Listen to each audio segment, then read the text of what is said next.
With with the slides, I usually include an arrow pointing to a place to click, and I'll either use a circle or a box to highlight an area that I'm talking about. So those arrows usually point to the place that would be clicked on. So as you go through the slides uh, later, or as you're watching right now, that's one of the features that would hopefully be helpful to you to see where to click on something on a page. Excuse me a moment, Darris. I forgot to mute everybody. So once I've done it, would you please unmute yourself? Sure. Okay. All right. Yes, thank you. So, what I thought we could talk about this evening is one of the features at Family Search called the Research Wiki. And the reason I wanted to talk about this is that I think it can be used to get to records in maybe in different ways than sometimes we normally do. Uh, there are a lot of records available, both on Find My Past, Ancestry, My Heritage, Family Search, and others. So there are records all over the place, not just in the archives, but a lot of the online material and library resources. And so if you were to go to Find My Past, you could search what they have. If you look at their list of records, the collections, you can see a list of those collections, but it doesn't tell you a lot of detail about each of those individual items. And we do a little bit of that with the wiki. What's really helpful, I think, is that we point to a lot of things from the Family Search Wiki that you can go search. So I want to show you some of that. If we are short on, if the presentation goes a little bit short, what I'd love to do is actually have questions and then maybe go into the website and look at some things live without the slides. So I wanted to start out by introducing Family Search. I'm guessing that most everyone's used Family Search, at least some. Some of us have been using it for a long time, back when the IGI was only available on microfiche. Things have changed a lot in the time that I've been doing family history research. Family Search actually is operated as a nonprofit branch of the Church of Jesus Christ of Latter-day Saints. That's part of the reason a lot of the Family Search centers are located in LDS chapels or church buildings.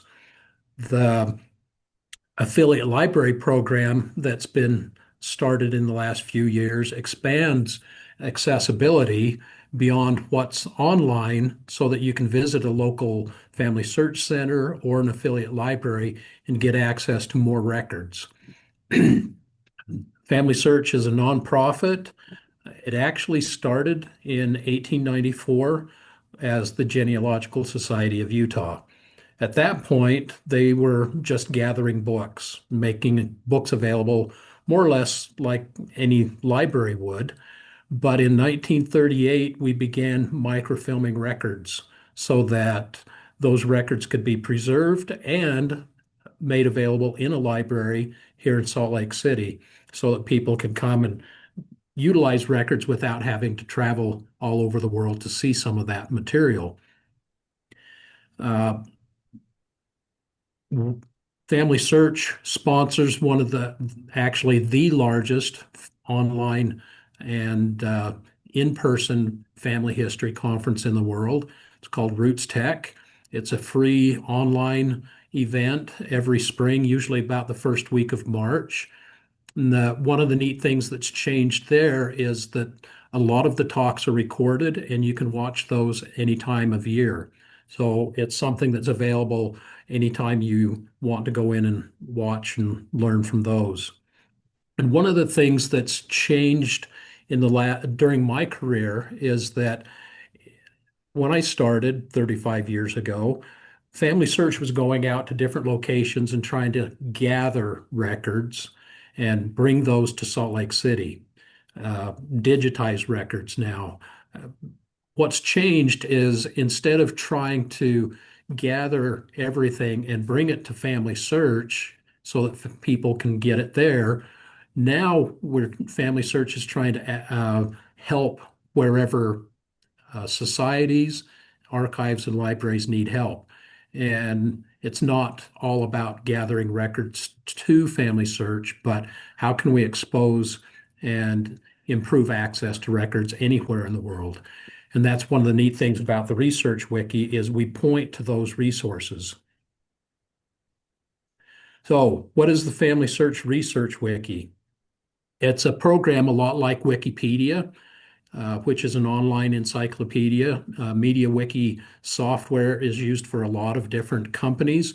In fact, NASA uses MediaWiki software for their website. We settled on the MediaWiki software to use with the Family Search Wiki because of it being open source and it's free. That's kind of a big deal for a nonprofit, and it is expandable. So when the wiki started back in 2008, there were just a few people developing information, trying to make it so that we didn't have to copy and paste things from a macro, and make it easy for people to get access to it. And now we have 156,000 articles in the English version of the wiki. We have other instances of the wiki. It's not all the same. So there's a Spanish version, a Portuguese instance, French, German, um, multiple languages. There are about 7 different instances, as they call it, of the wiki or versions, and they're not all the same. The English one is the most used and the biggest. Right now, we have 1.8 million links from the wiki to other things online. And the reason that's important and notable is that it's pointing you where to go look for information. So 605,000 of those external links are unique, which means there's a lot of stuff that we point to that will help people with their family history. The Research Wiki has something for every country in the world. In a lot of cases, it breaks down to a smaller jurisdictional level. So we'll always have something at the national level, usually probably always something at the state or county level, and often even material at the parish level for the British Isles and other locations. So the Research Wiki is a guide to online and offline records.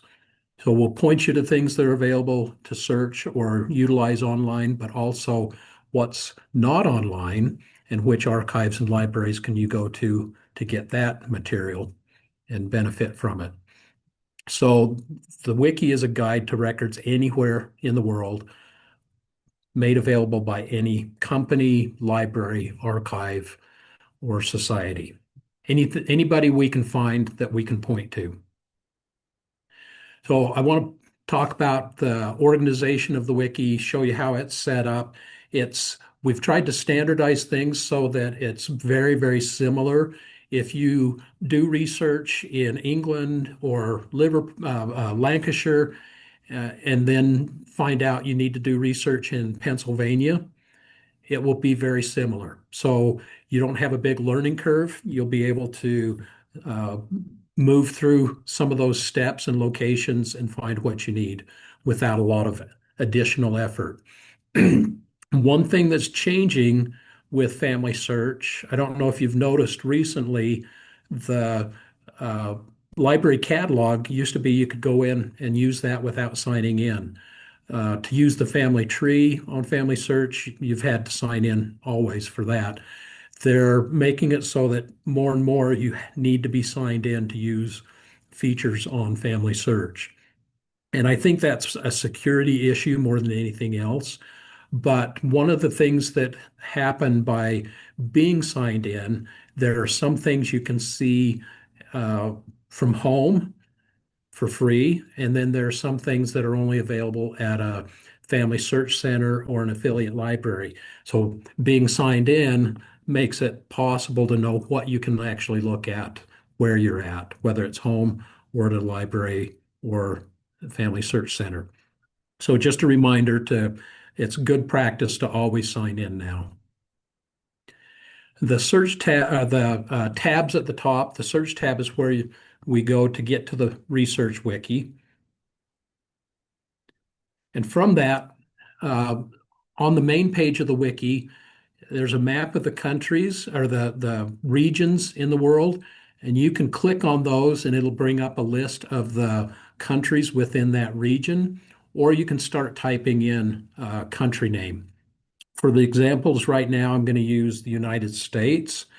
And so I start typing United States in, I get United, and it pre-populates the search. So it's going to kind of guess at what you're looking at and show you what is available. So I don't have to type United States in. Every country is labeled by the country name and then the word genealogy. And once you get to that page, it's pretty standard. And there are three different sections that you should see on every country, state, county page. And there's the section at the top that we'll talk about, one in the middle, and then one on the sidebar on the right-hand side.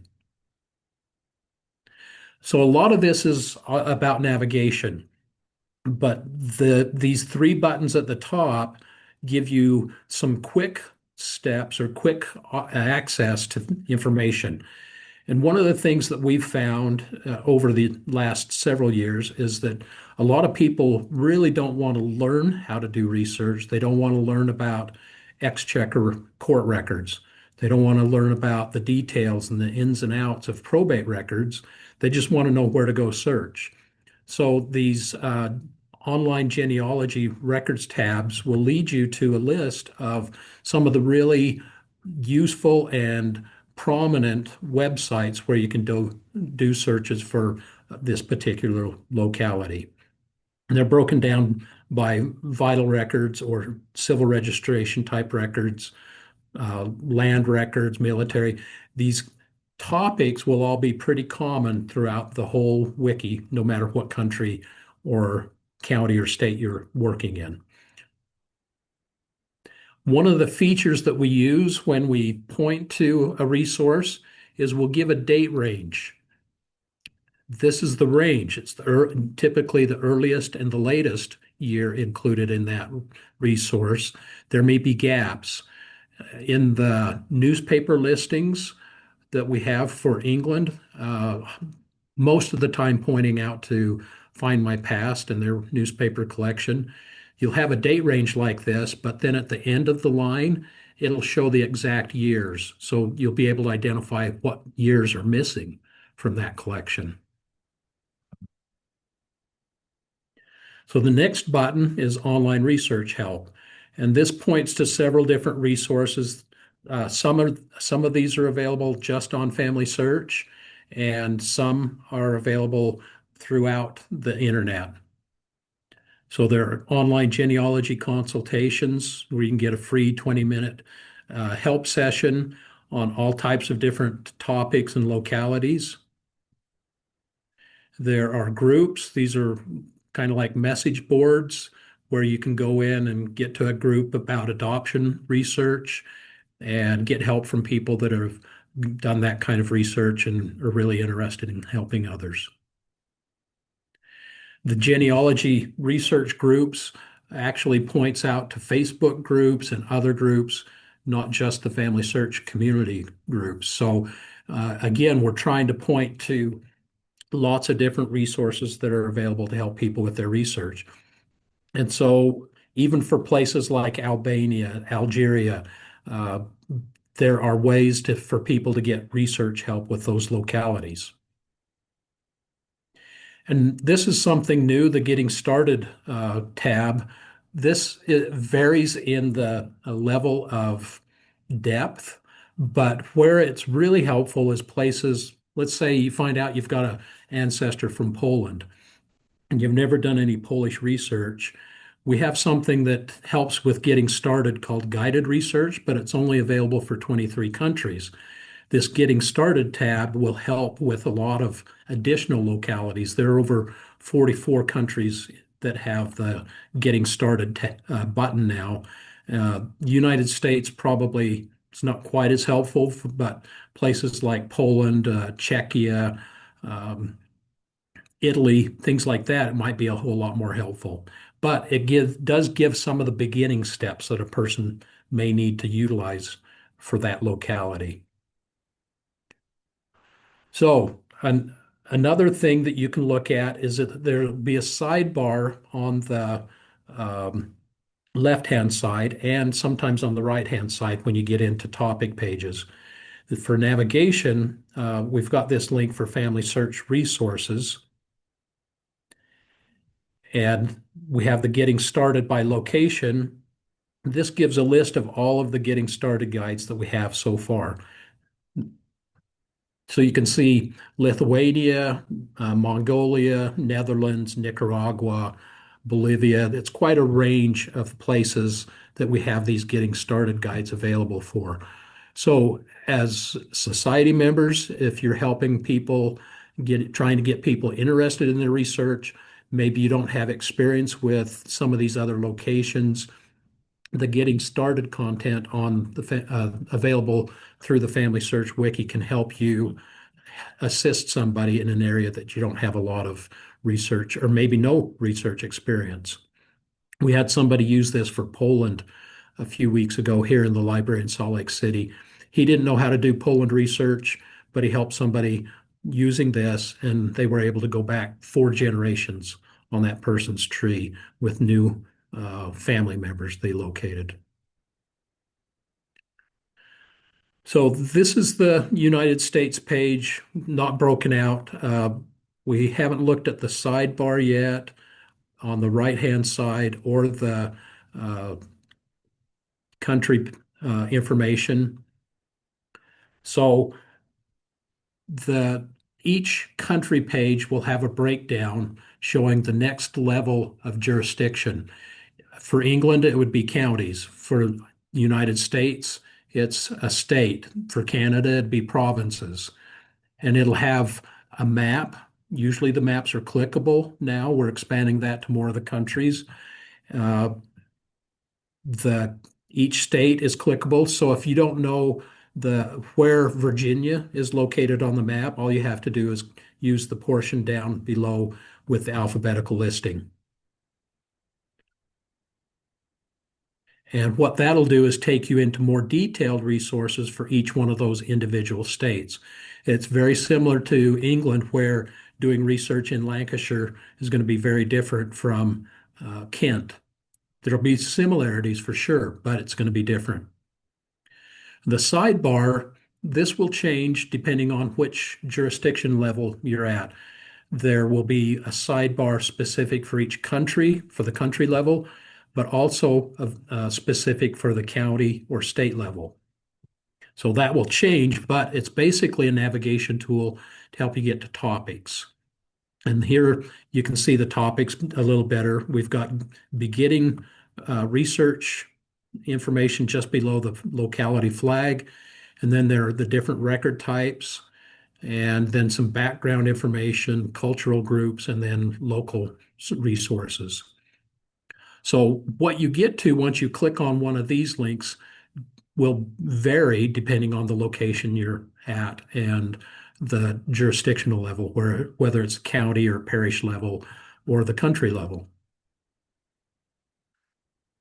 So now I want to show you a little bit about the state level, or in the instance of the UK, it'd be county pages. So there's a little bit of similarity here. We've done that on purpose. We didn't have this similarity at the beginning of the Wiki project, but to try to make it easier for you to start in on a different location, we've got these standardized pretty well. Again, at the state level, this is for the state of New York in the United States. I don't know where all of these counties are located. I know that my ancestors were in one of the counties here, but I couldn't find it on the map without blowing that up and looking at that quite closely for some time. So we've got the alphabetical list below that you can look at. These record types that you'll see are standardized. They are what you find in the Family Search library catalog, and they're also the same record types that you find in the Januki website. Court records are one of the um, underutilized resources, I think, worldwide.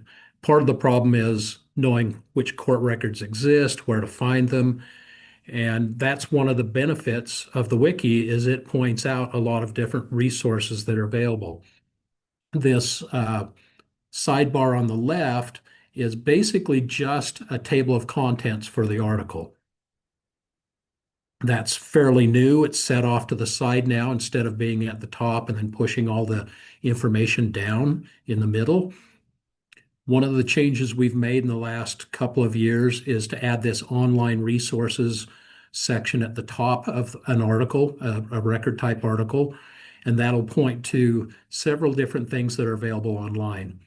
I've mentioned earlier that we've learned that a lot of people nowadays are more interested in knowing where to go search than how the records are organized or what went into the court system and the development of the court system over the years.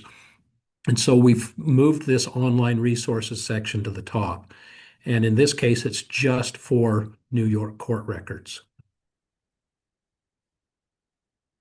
One of the neat things is this will link out to Ancestry or Find My Past or a library, and that link is right there for you. You'll see a little symbol at the end with the arrow pointing out. If there's going to be a cost involved, there will be a dollar sign next to it. Even if it's a UK source, we still use the dollar sign. This is just a generic symbol for there's going to be a fee involved. Now let's look at county level pages. This would be similar to parish pages in the UK. So again, we've got the clickable map, and we're going to go look at Montgomery County. There's different types of records available at each jurisdiction level, and in the United States, county levels where most of the really genealogically useful sources can be found. And it starts out with a little bit of a description about the county, identifies where the archive is, the county courthouse. And one of the problems that they had in the United States is that a lot of different courthouses or record offices were destroyed, either fire or natural disaster of some sort. And so this will identify some of that and the start dates for records. We don't have a universal start date for vital records or civil registration records, and that will differ from state to state and from county to county. So that's identified right at the top of the page. And then there's a different sidebar here on the left hand or right hand side that's specific to this county. So this is when we start to see a different sidebar. So these are the different types of record types that we'll list in the sidebars. So it runs from Bible records, funeral records, town records, taxation. It varies from country to country on what record types will be listed here. It's specific to the record types for the country. So I don't think we have funeral records listed as a record type in the UK locations. And passports probably don't play as much of an issue there, but online genealogy records, cemeteries, the census, those will be common throughout most locations.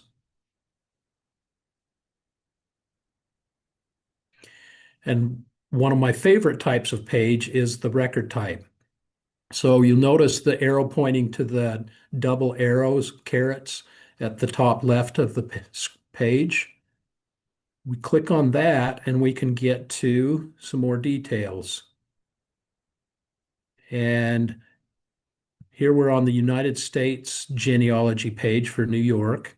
And I want to go look at cemeteries.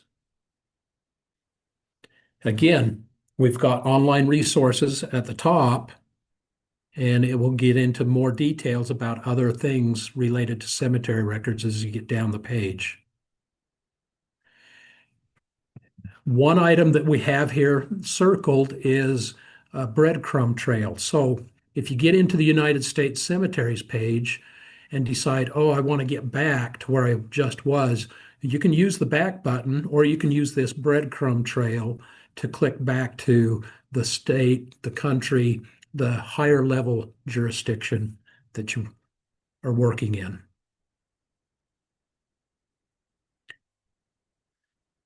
In this case, I want to point to colonial records. For any place that was a colony, there should be some types of colonial records that you can get into to benefit from. And we've listed some of those for the United States, for a lot of the places where the UK was a colonial power. The Caribbean, those countries have colonial records page. And this one that I've got highlighted is pointing to something from the New York Historical Records Society. So there are 9 volumes of content in this, and we can follow that through and get some details about that particular resource and where to go look at it. In this case, it's available in the Familysearch library as a book. It gives the call number, but it's also a microfilm. So since all of our microfilm have been digitized, there's a pretty good chance we can go look at that right online by clicking on that link that's highlighted there.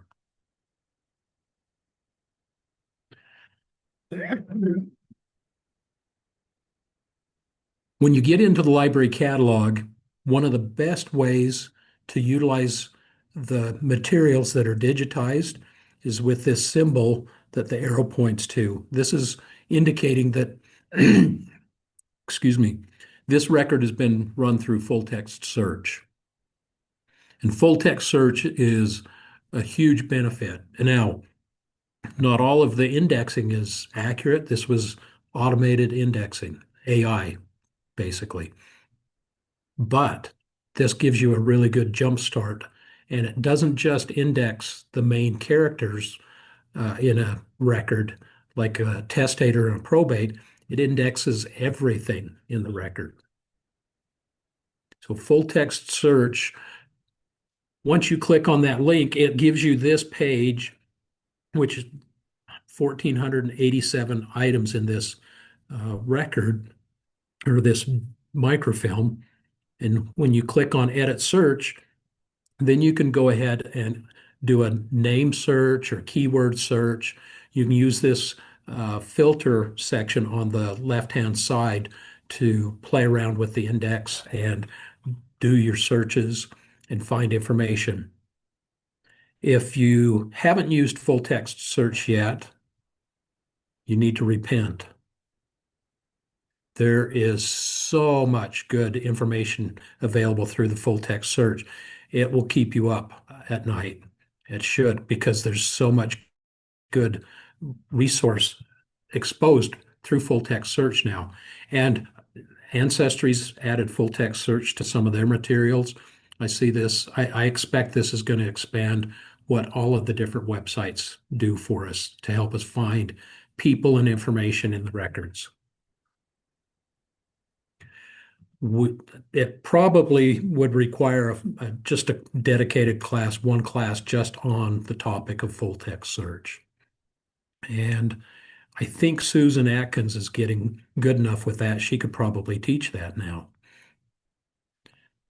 So something I wanted to point out is the historical record collections that Familysearch has published in the past, like the 1881 census or the 1900 census in the United States.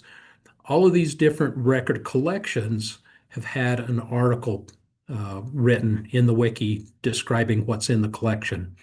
Again, just a reminder to sign in when you go in. It makes a big difference when you're looking at records to be signed in. When you get to this page, a lot of beginners, they do a search here. This is a global search. It searches everything. We have Family Search has over 1 billion records indexed.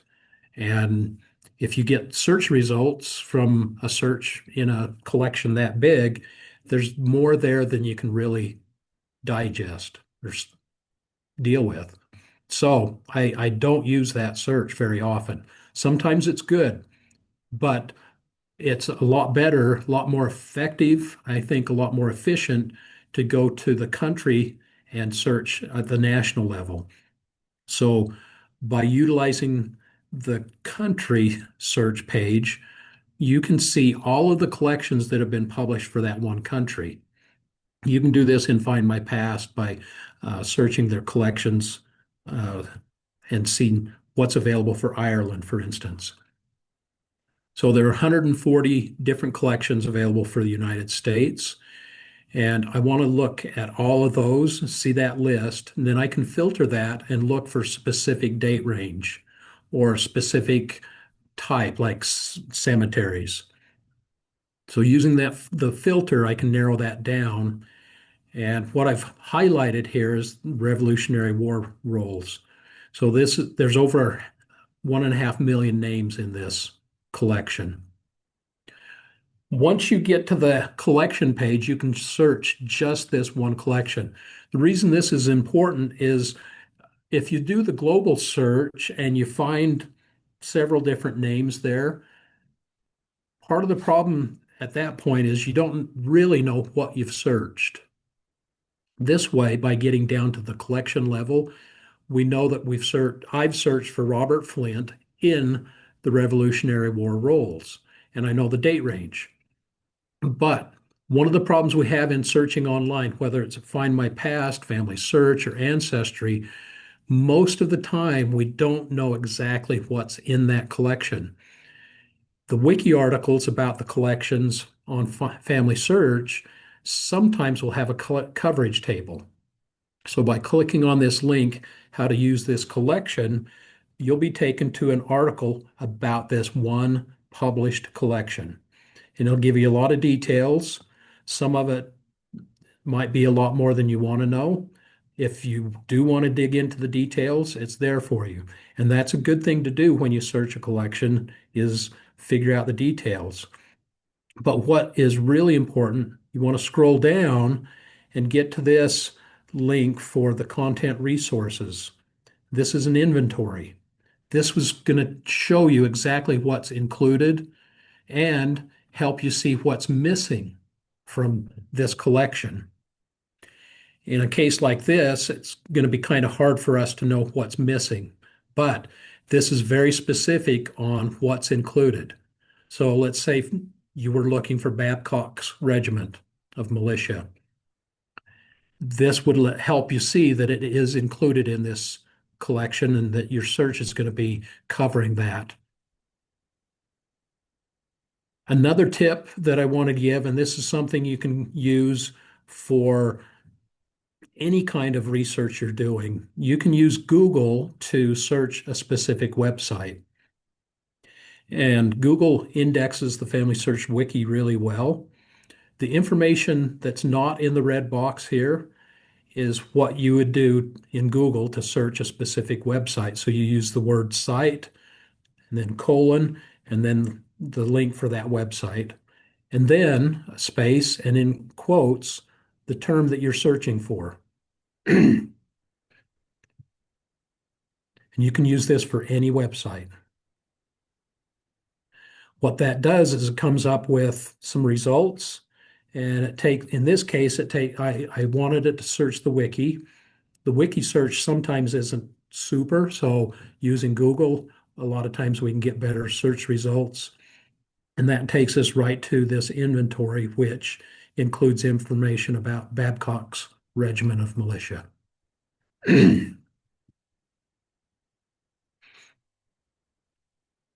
So remember that the wiki articles have, in most cases, will have a table of contents listed on the left-hand side of the article. And each one of these section headings is a part of that table of contents. And the collection content section is where you'll find details about what's included in a collection.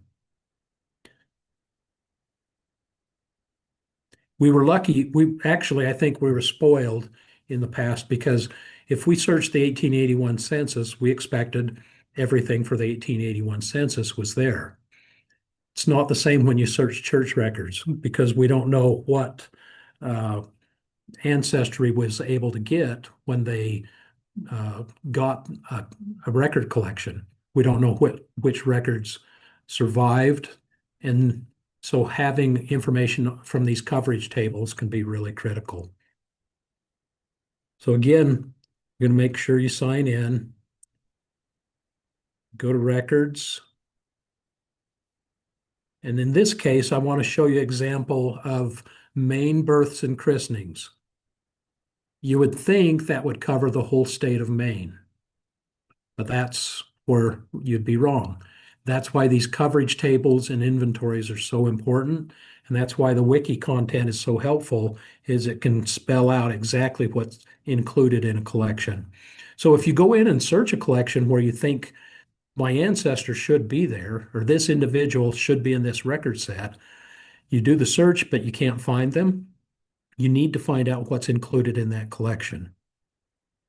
So again, we go to collection content, and we can see in this coverage table, which is different from an inventory, we can see what's included for births, marriages, and deaths for each locality. Some localities have a lot better coverage than others. It could be that the population wasn't as great in one versus the other. But when you look at that top entry, you've got 44,000 births and christenings, and that runs from 1739 to 1900. But deaths and burials, there are only just over 3,000. And that only covers 1841 to 1910. So if you were looking for a death in this record set for the 1790s, well, it's not included for this one place and most of the places. So that's why these coverage tables and inventories that are listed for collections on Familysearch in the wiki can be helpful. It might explain why you're not finding someone that you're looking for. Now, when the wiki started, anybody could come in, set up an account, and add content. We've had to move away from an open wiki concept because we just can't keep up with everybody that's adding information or wants to add information. And we're trying to standardize things and keep things in a certain format, and that's hard to keep up with.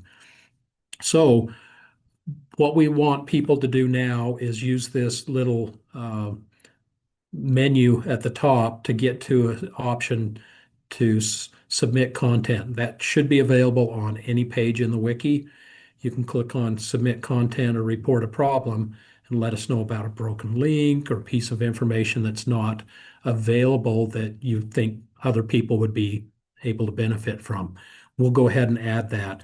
You fill out a form and give us some details, and then we look at those every week to see what we can improve and how we can add the information that you've submitted.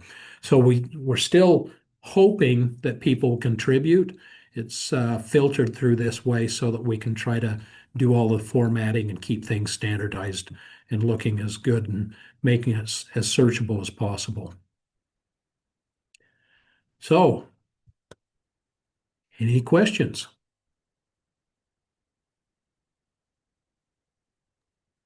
Hello, and thank you very much.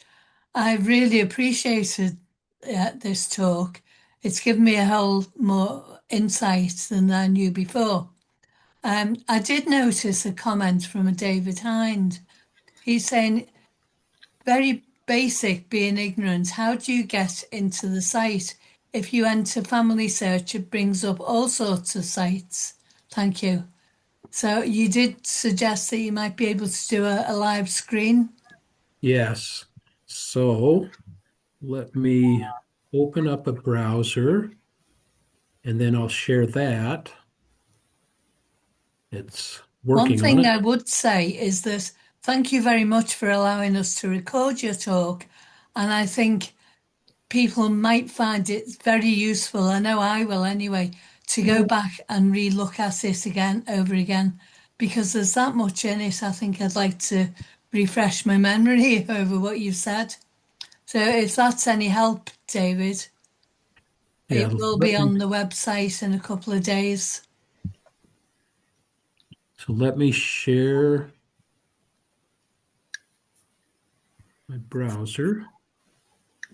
There we go. All right. So let's go to Family Search.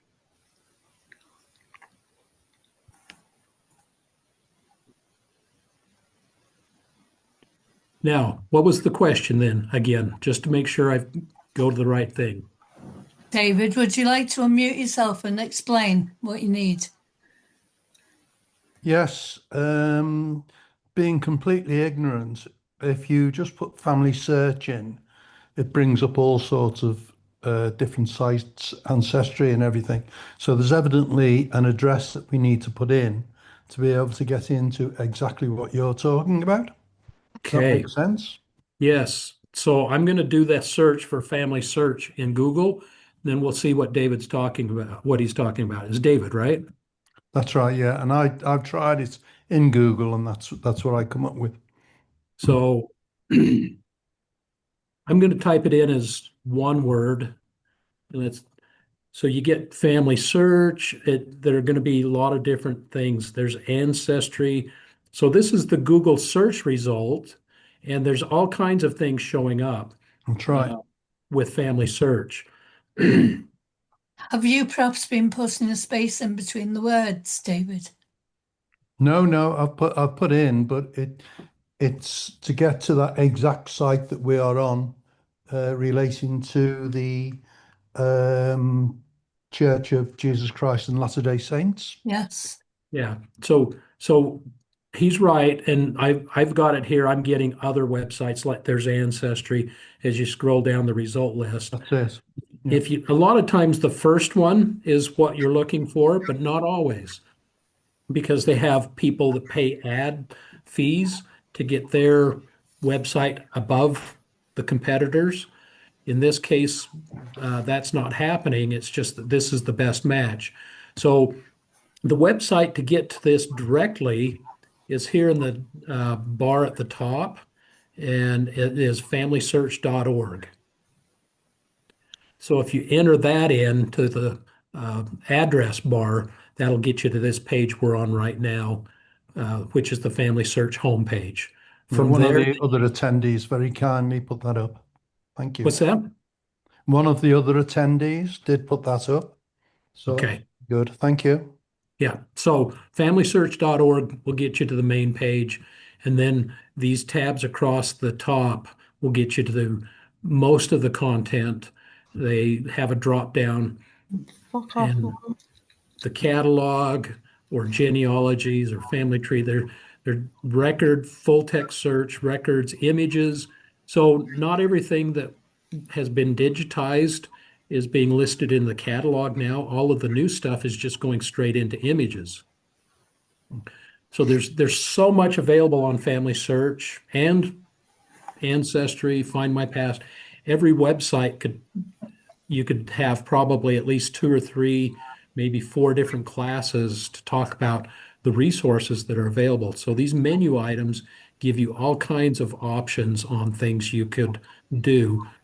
Most of us, though, are really interested in viewing records online, and that here on Family Search is records, full text search, and images, and the catalog. Okay, yes. Okay. Excellent. Thank you. Could One thing we? Oh, sorry to interrupt. Carry on. go ahead. It was the wiki. We've got a question from Susan Jones, who just tried to access the research wiki and was denied access. So I was wondering whether you could start with that, please.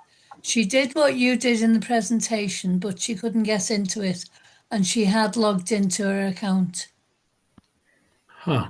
So if you could just walk us through, that might be help, please. Okay. So from Family Search's homepage, I go to the search tab and then research wiki. That should do it. Now, occasionally there's a glitch. We hear a lot about AI now, and to develop the AI tools, different companies scrape a website, and that kind of slows things down. So my guess in the case where she was denied access, it would just try it again. So it should work just She like, got a security clearance notice. Is that any hmm, help? yeah, I'm not sure why it would do that. If Susan, could you perhaps tell us which way you tried to get into it? She got an error 15. Yeah, there, I went in exactly. I went into Family Search. I logged in. I went to the top of the tab, search, and went down to Research Wiki and clicked on it. And I got this screen saying denied. Oh, I tried it more than once too. so I'm going to say something I hate to hear. Oh no. Well, it's not that bad. It's, it used to really bug me when the computer helpers would say, you need to delete your cache and clear your cache and delete your cookies. And it just made me mad. But it could be something with that. And I always had a hard time remembering how to do that. I think it's a little bit different on different browsers, but it could be that could clean up the issue because as long as you're getting to the family search page and then clicking on search and then research wiki, you shouldn't be denied access. So there's something else going on. You could look at the address bar up here and see if the link looks like this one does. It does. And you're still getting that denied access. Yeah. Okay. So the first thing I would do is see what needs to be done to clear your cache and your cookies. Yeah. I've done that before. So I know how to do that. So I can do that. Okay. If that doesn't work, then I would actually, one thing you could do is go into the help system and ask for online consultation and say you can't get into the wiki and see if they can help you through some steps. Okay, great. Thank you. oh, that would be a great idea to be able to do that live. Yeah. Sometimes it's just a matter of somebody else uh, looking at it with you, and these this online research help. Any of the country pages should have that, and you could go there and then sign up for the free online genealogy consultation. Just let them know you're having a hard time getting into the website. Thank you. Great. Few comments that Marge and Margaret and Pat have all enjoyed your knowledge of how to search. They have sign-ins for Family Search and others and find it's an amazing tool that they use. Thank you very much for your talk. You're welcome. But they also agree that they're going to listen again. Like me, I think I need to go over it again with the. There's Um, there's a lot to learn, and I'm still learning. I've been working here for Family Search for 35 years, and I can't keep up and I can't learn it all. But the nice thing about the wiki is it gives us a lot of information that we don't have to remember. We just have to know where to go to find it. Well, I noticed that because I've used Family Search for probably 30 odd years as well. But the more that you put onto the website, the more I'm finding I'm getting confused as to where to look. So thank you so much for those. Other people are saying that they've tried signing in and got in first time. Okay. Right. Irene is asking, Is the time to talk about Tree Builder? In her case, she's looking at Italy, and she couldn't stop it building, but she's not finding it easy to verify the results. Well, when she's talking about tree builder, I'm not quite sure what that is. We have with our tree system, our family tree system, and you've got to be signed in.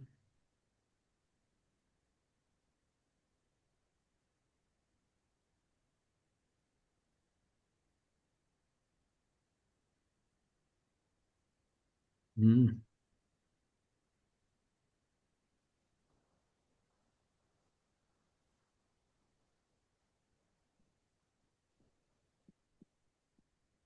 Okay.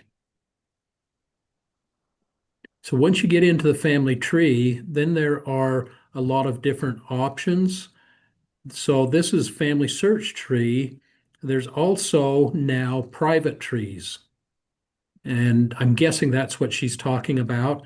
You can be in 8 different, as far as I know, it's still just 8 different private trees.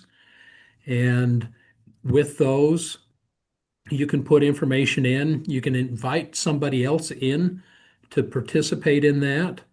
Um, and it's completely private. Nobody else can make changes to that tree. This particular tree is for Yorkshire. It's based on the deed registers that we have available. It's not all of the parishes with deed registers, but it's quite a few. And you can go in, it works just like Family Tree once it's in, and you can go ahead and add more people. But nobody else can make changes to it, unlike Family Tree.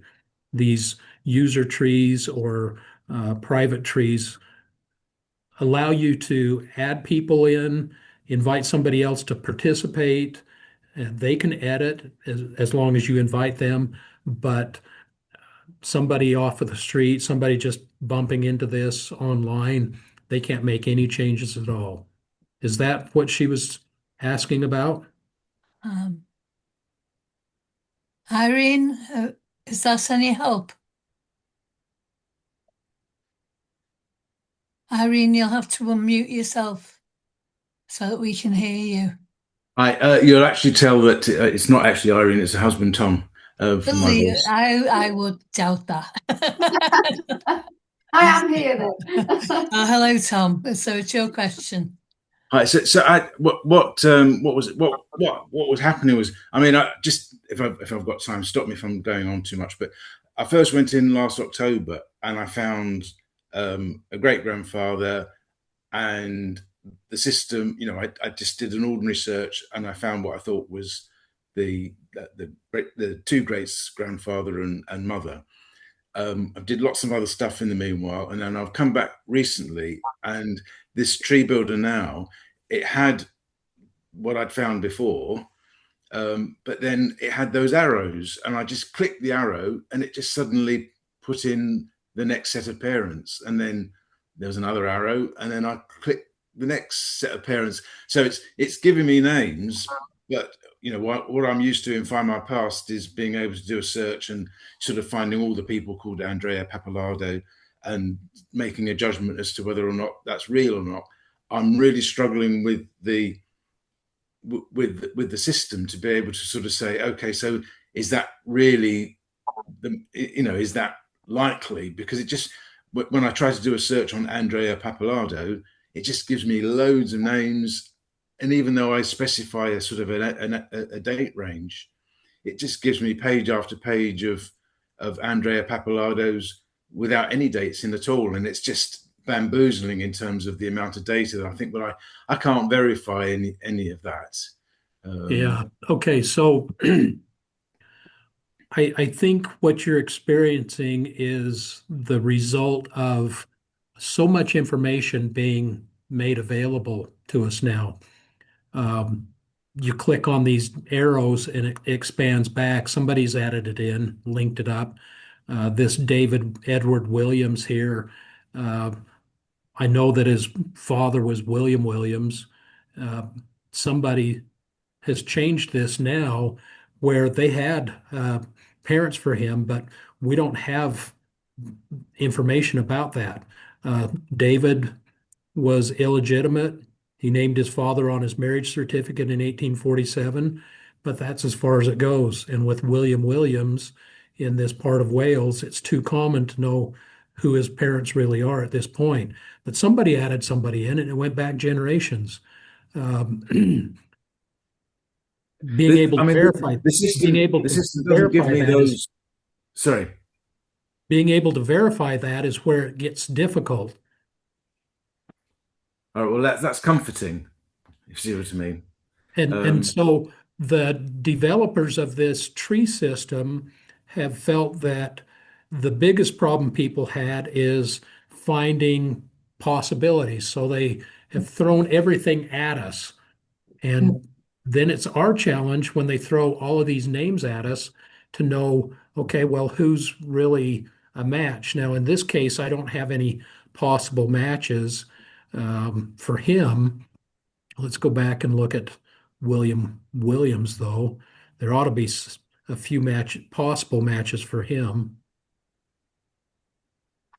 We go to the person page, and they don't show any pending matches right now, but with the AI assistant and new things, it's going to throw more and more people at us as a possibility. If I click on search records, it'll pre-populate the search with the information I know about this William Williams.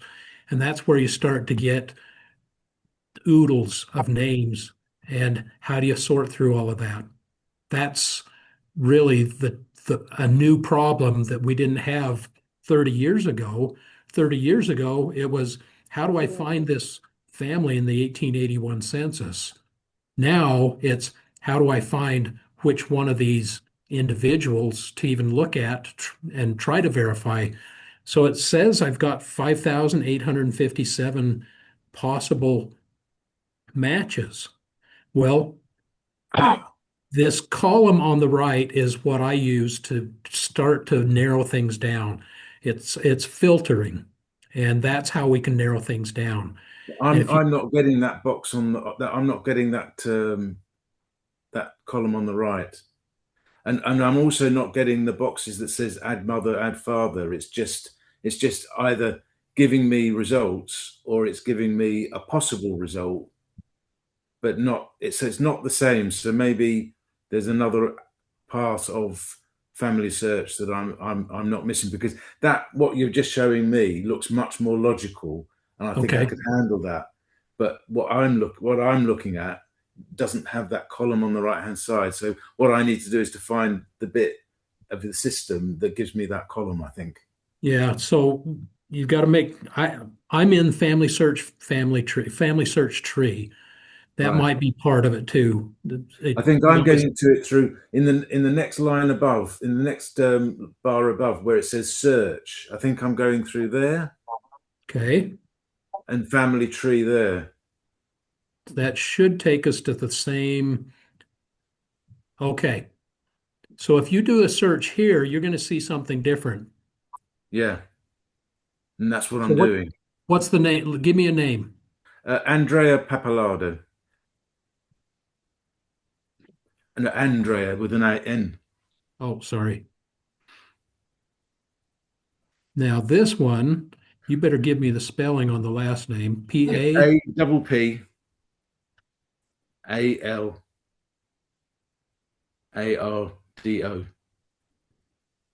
A what? R-D-O. Just like it sounds. And it's in Salerno, Italy, the province of.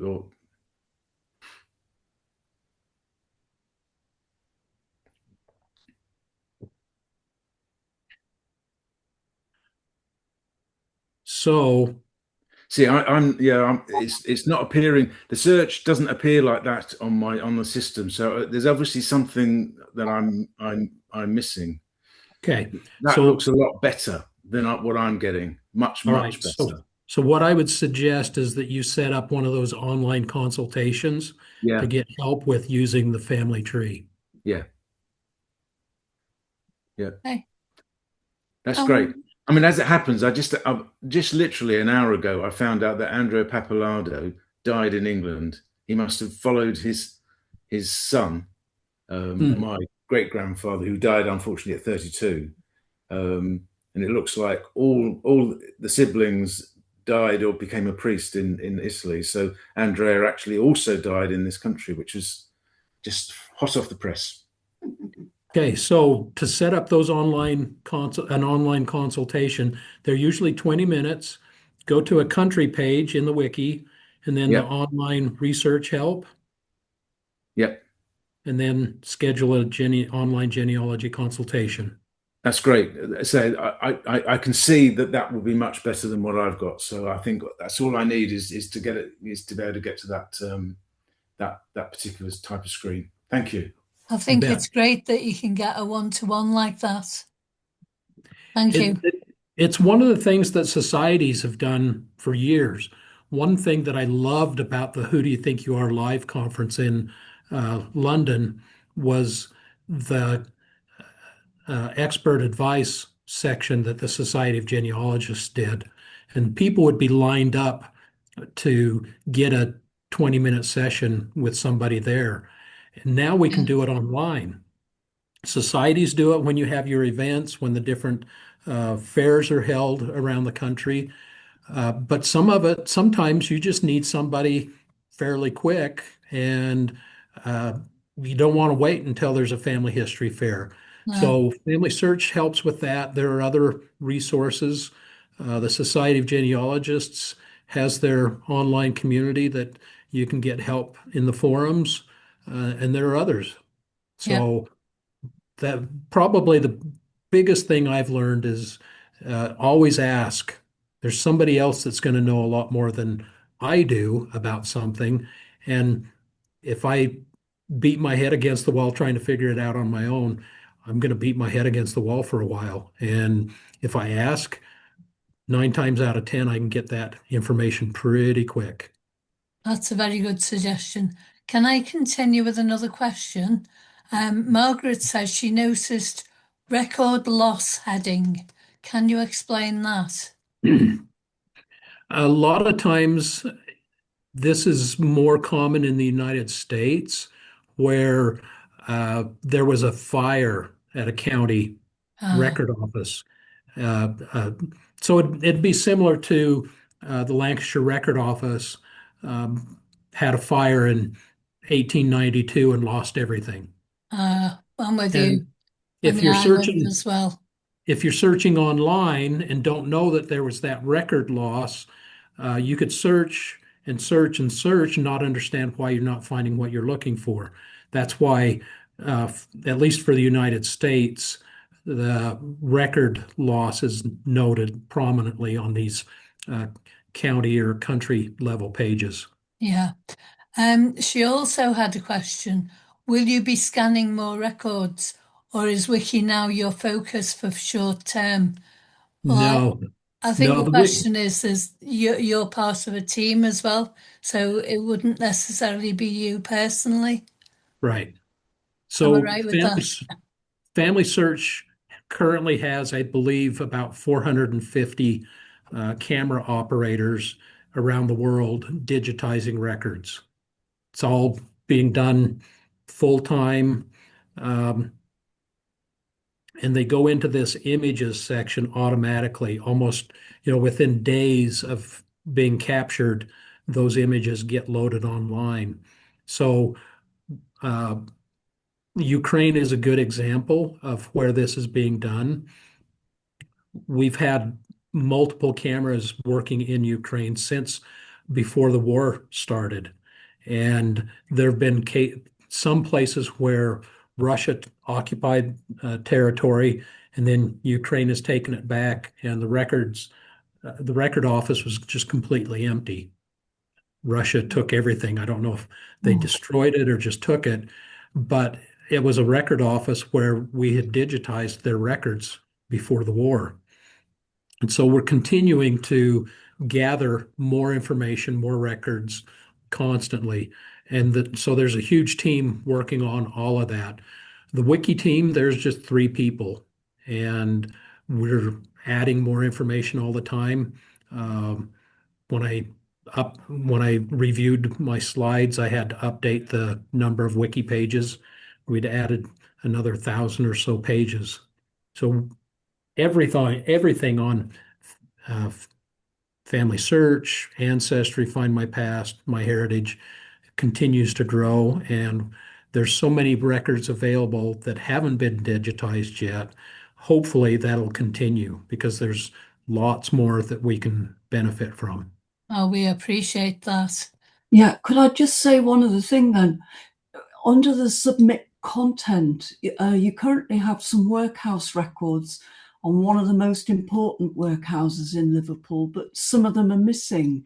So if we just be very selfish and local, if we submit the extra workhouse records that might be very useful, they are on other websites, pay websites, but would that be the sort of thing that you could do? If it's something that's available on another website, we could point to it on the wiki. If it's something that we don't have that maybe we should, we could pass that along to our content development team. But Family Search is getting more into the mode of pointing to where something's available Right. rather than Yeah. duplicating something that's available someplace else. Yeah. If it's a big record collection and something that might need preservation, that's a possibility that we'd go after digitizing it and getting it on our website. But if we don't have at least point to it, we would definitely want to get that done in the wiki. Okay, thank you. So we want to make it so that people can find as much as possible wherever it is. Yeah, it's very, very interesting and fantastic what you've been saying. It's just a whole new experience, isn't it, for us all to get a grip on? Yeah, yeah. And poor law records are a phenomenal resource that aren't used often enough with Yeah. most researchers. Anybody that gets a taste of it, they understand, but most people don't even know. And it doesn't show up high enough in search results that a lot of people online will get exposed to it. But if we can at least make it so that people can find it and learn about it through the wiki, then that's a start. And hopefully, as more of us talk and we interact at conferences and in events like this webinar, hopefully other people will learn about it and go look and benefit from it too. Yeah, many, many thanks. We have a help desk once a week in the Liverpool Library as well.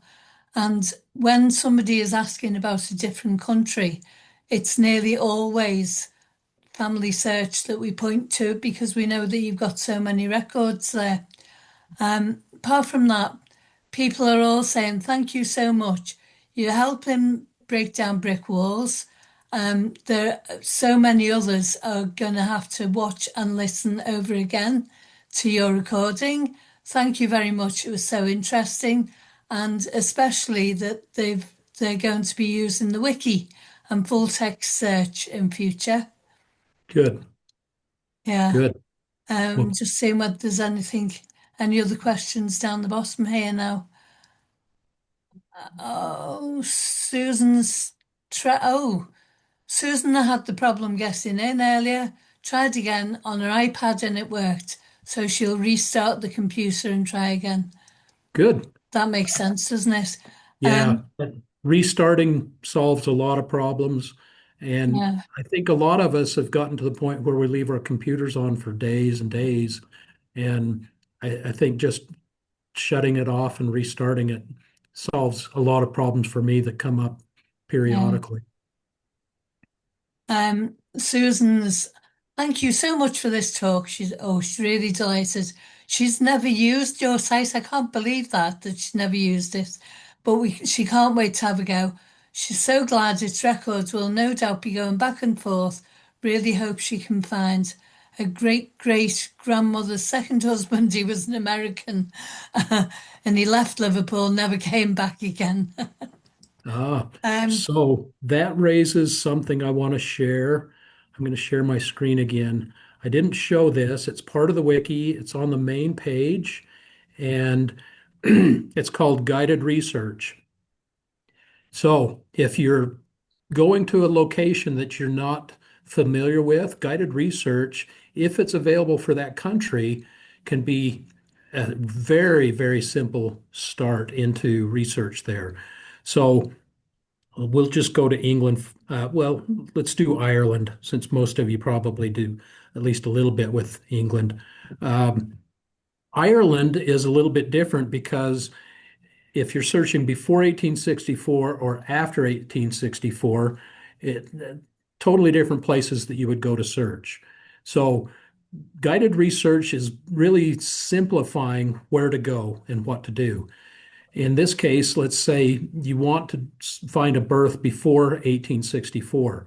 Well, the next thing in Ireland is knowing if they were Catholic or Protestant, or if you don't know. If they were Protestant, then there's going to be a certain set of searches to do. If they're Catholic, it's going to be different. So you select that, and then you've got three things you can look for: birth, marriage, or death.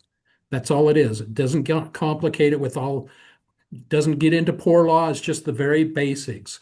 But it starts with, okay, birth, they're Catholic, start here. This we've identified as the very best place to search for, to start a search for Catholic births before 1864. And if that doesn't work, then there's alternative places, a lot of times a different website.